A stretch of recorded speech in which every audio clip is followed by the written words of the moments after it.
So if you love your family and you love your last name and you're proud of yourself, then you have a duty to be massively, monumentally successful, to show homage to your ancestors. I find it amazing there are people out here today who are going to sit and say, oh, I'm sad, I'm too depressed, I don't want to work hard. Do you understand that only 200 years ago, there were peasants out working a field, starving, surviving the Black Death, surviving the plague, struggling to exist just to reproduce, so that 200 years later, you can be the end of their bloodline, for you to sit on your ass and do fucking nothing. You're a fuck up. You're fucking up your entire bloodline of your entire ancestry. You owe these people things. They went through hell for you to exist. You have a debt, you have a duty to pay. You have to be the best possible version of yourself. And the same to God. God loves people who try.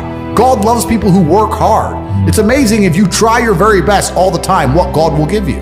He'll give it to you, anything you want, if you actually try. Not convincing yourself you try, actually try. They're different things. But yeah, I was instilled with this because from a young age, my dad said, you're a Tate. And Tates are the greatest people on the face of the planet. And there's gonna be a day I'm not here anymore, and they're gonna talk about me because of how fantastic you are. So go do your fucking job. And I said, yes, sir. And here I am. One of the most terrifying but also gratifying things of life as a man is that we're all born relatively valueless. I don't think women are born that way. A woman, if she's born, especially if she's attractive, has an innate value. People just want her no matter what. But as a man, if you're not an important man, nobody gives a fuck about you, and they're never gonna care. So you have to build yourself from the ground up, and that's scary for a lot of people, but it's also a massive opportunity. You can decide if you want to be a famous musician, or a nice sensitive poet, or a painter, or a kickboxing world champion, or a businessman. You get to decide on all the different characters in the video game. You can choose, who do I want to be? And then if you actually try, you can become it. Isn't that amazing? You can wake up and go, you know what? I want to be this kind of guy. I knew who I wanted to be. I wanted to be the dude pulling up in the Lambo, 3 a.m, gets out. Everyone's like, who is this big, strong, rich dude? I wanted to be that man, so I became him. And if you don't want that, if you want to go be a musician and play guitar and get a bunch of chicks and chill in Bali and smoke weed, whatever, go, you can choose your character and build it. I don't believe in motivation as a concept. I believe in discipline and divine purpose. People who ask about motivation are basically saying, I don't feel like doing this. How do I feel like doing this? And the answer is, the true red pill is, you're never gonna feel like doing it all of the time. Sometimes you're not going to want to do it. Doesn't matter what it is. If I were to tell you to go fucking surfing or skateboarding or driving a Ferrari every day, there's gonna be days you wake up where you just don't feel like doing it, no matter how fun it is. That's life. But if you do not do it when you don't feel like doing it, you will never perform against the person who does it regardless of how they feel.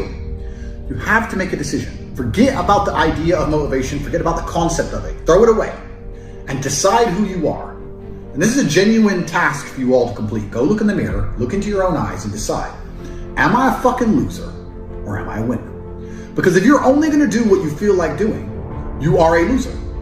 That is the definition of a loser. A man who only does what he feels like doing is going to lose against the people who perform regardless. If you lose, what are you? A fucking loser. I decided I was a winner, and I knew what it took to win. To win, I have to perform day after day, so I decided I'm going to do this every day, regardless of how I feel. Some days I'll enjoy it, some days I won't, some days it'll be fun, some days it won't. But I'm gonna do it every single day to the best of my ability. I will not allow my emotional state to affect my actions. That's what winners do. Because, let's say you're a professional fighter, and you've agreed to fight on the 13th of July. That day comes around. You might feel like fighting. You might feel like kicking someone's ass. You might not feel like fighting. You might be a little bit sick. But it's the day, the arena's booked, you have to fight. So you don't get to say, well, I don't feel like it now. You don't get to lose and tell people, well, I didn't feel like it on that day. You just have to do it. You have to be good enough on your worst day to beat your opponent on his best day. It might be your worst day, it might be his best day. You still have to fight. And you still have to win. That's the game. So when people ask me about motivation, I make it very clear. I say, listen, motivation has nothing to do with any of this. This is about who you are. It's about your purpose, your divine purpose given to you, dictated by God. Are you the kind of person who lives a life worth living, or are you a fucking loser? Now, watching this, there's gonna be some of you which fall into each category. You're not all winners. You're in the right place. But some of you are probably still lazy losers. That's the reality. Good shot there from Tate. He did save the second round. And Germany